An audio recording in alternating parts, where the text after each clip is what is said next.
Thank you, everybody. Thank you. Thank you so very much. Thank you. Thank you, everyone. It's great to be with you here in our studio for our next episode of History Poop Podcast. I'm your host, Jeremiah Poop, and we're all very excited here in Boston because yesterday, Boston celebrated a pretty momentous anniversary in its history, actually, and in the history of Massachusetts in the United States, because last night was actually the 250th anniversary of the Boston Tea Party, and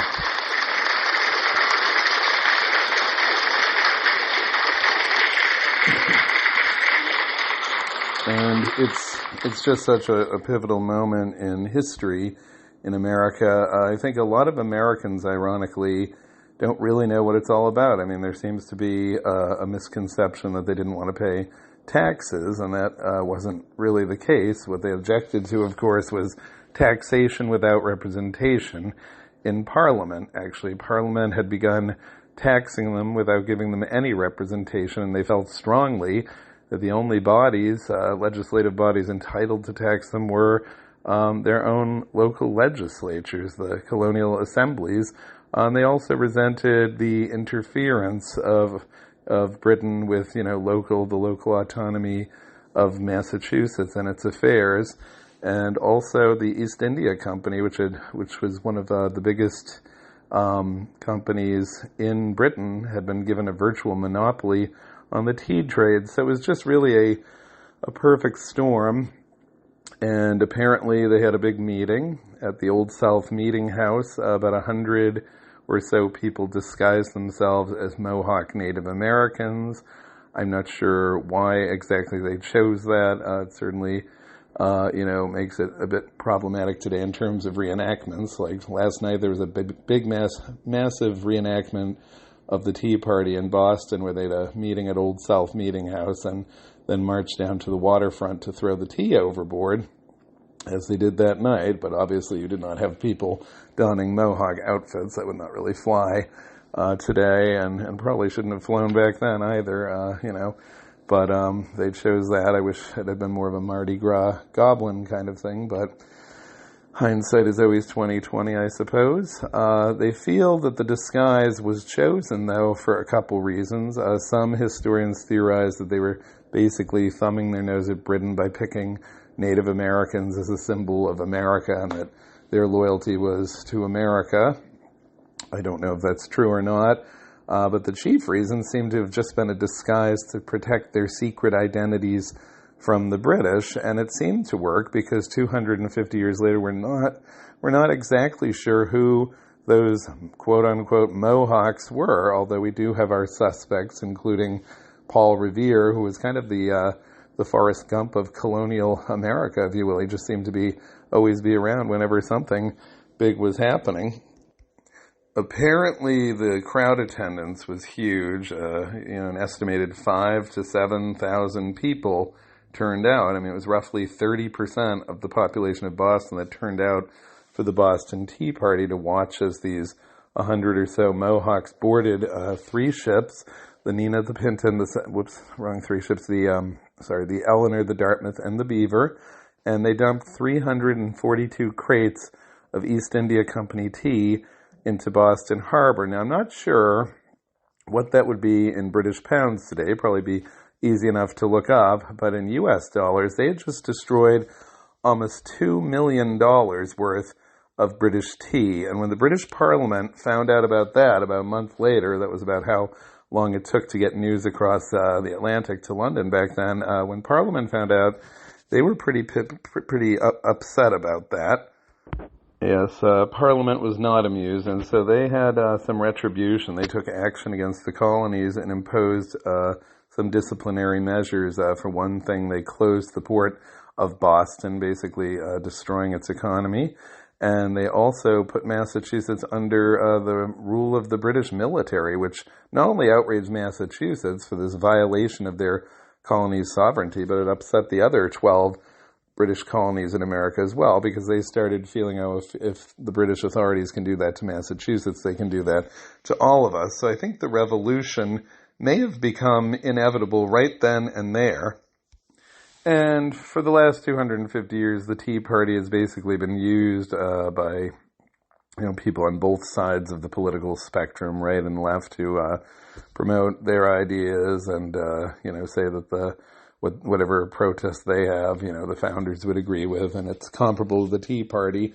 I'm always a bit amused when people say that they, the founders would agree with them on something, because quite frankly, the founders didn't agree with each other half the time. And it also should be remembered that the Boston Tea Party was not called the Boston Tea Party until over a half a century after it happened. It was commonly referred to as the destruction of the tea.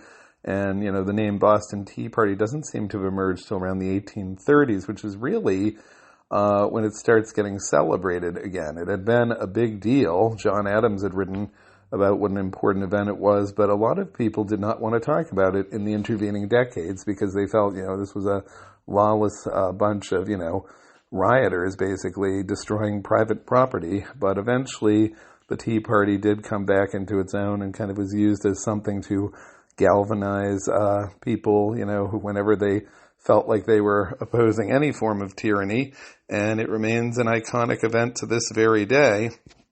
I grew up, of course, hearing about the Boston Tea Party from the time I was a little kid, but it was only in the last decade when I started getting into genealogy that I discovered that I had my own personal connection to it, because I'm descended from 3 of the Boston Tea Party participants directly, and that would be Henry and Nathaniel Prentice, and also Seth Putnam.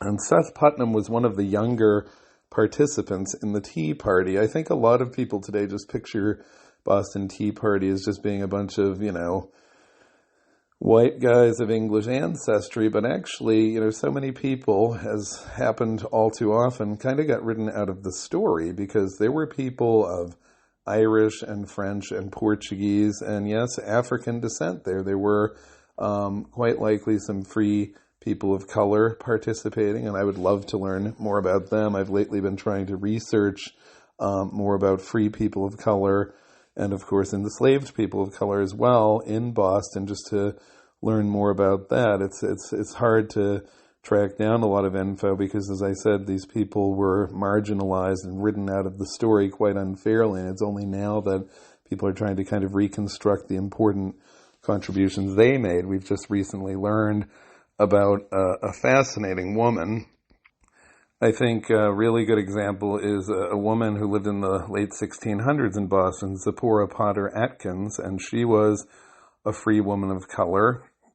There was, of course, the institution of slavery in Boston back in those times, but interestingly enough, the laws of Massachusetts said that any child born to an enslaved person was born free, and I suspect that may have been the case for Zipporah Potter Atkins, but what makes her so remarkable is that she actually owned property, and that was extremely rare for any woman to own property in the 1600s America, let alone a woman of color. So this is a big deal, and not only that, but she was married.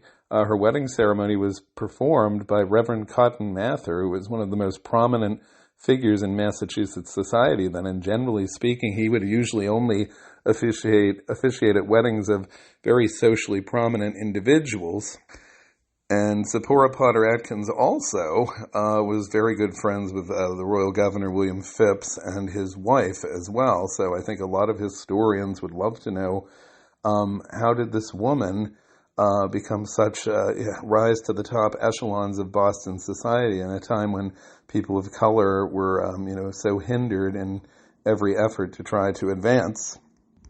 And the same goes for things like the Boston Massacre and the Boston Tea Party. The fact is, people of color made huge contributions to both of those events, and only now are we trying to really sift through the record and rediscover these people, because they certainly deserve to be given their due at long last. It's high time. It's past time that we did. But another aspect of the Boston Tea Party that a lot of people don't realize is the role that young people played in it. There were as many as 16 teenagers among those 100 or so Tea Partiers who were dumping tea overboard, and my ancestor, Seth Putnam, was one of them. He was 15 years old, And interestingly enough, in my own genealogical research and talking to some members of the Putnam family today, who are also descendants of his, I discovered that, despite the fact that he was 15, only a few months after the Boston Tea Party, he rather suddenly married a girl that he'd been courting, 18-year-old Priscilla Hapgood. Apparently she had become pregnant by him. And interestingly enough, their child, who was a son, Seth Putnam Jr., was born on September 16th, 1774, which is actually 9 months to the date of the Boston Tea Party. Now, I know pregnancies are seldom precisely 9 months, but it is kind of interesting, and apparently because of that, the family legend, and we have no way of confirming it because we can't ask Seth and Priscilla Putnam, about their private issues because they're dead, and even if they were alive, it would probably be a little awkward. But the family legend in the Putnam family is that after the Tea Party, Priscilla was apparently so impressed with the valor and heroism of her boyfriend that they went back home and I don't think I need to spell it out, but at any rate, that made the Tea Party extra special to me, because if that is indeed true, I am descended from the child that was born to them 9 months after the Tea Party, so it is quite possible that if it weren't for the Boston Tea Party, I wouldn't exist today. I may owe my very existence to the Boston Tea Party. Another thing that's interesting about the Boston Tea Party, now obviously in 1773, they did not have photography, and yet some of the younger participants of the Tea Party, some of the teenagers who were there, did live long enough into the 19th century to actually be photographed. We do have some daguerreotypes of some participants of the Tea Party, including Peter McIntosh, who was actually a 16-year-old blacksmith's apprentice at the time that he went down to the Boston Tea Party and threw some of the chests overboard. Now, Peter McIntosh was born in 1757. He died at the age of 89 in 1846. But before he died, there were a number of daguerreotype photographs taken of him, so we can actually see photos of someone who was at the actual Boston Tea Party, and I think that is pretty gosh darn neat. So that concludes another exciting episode of History Poop, and I certainly hope that you enjoyed it. We'll talk to you again soon, I hope, and take care until then.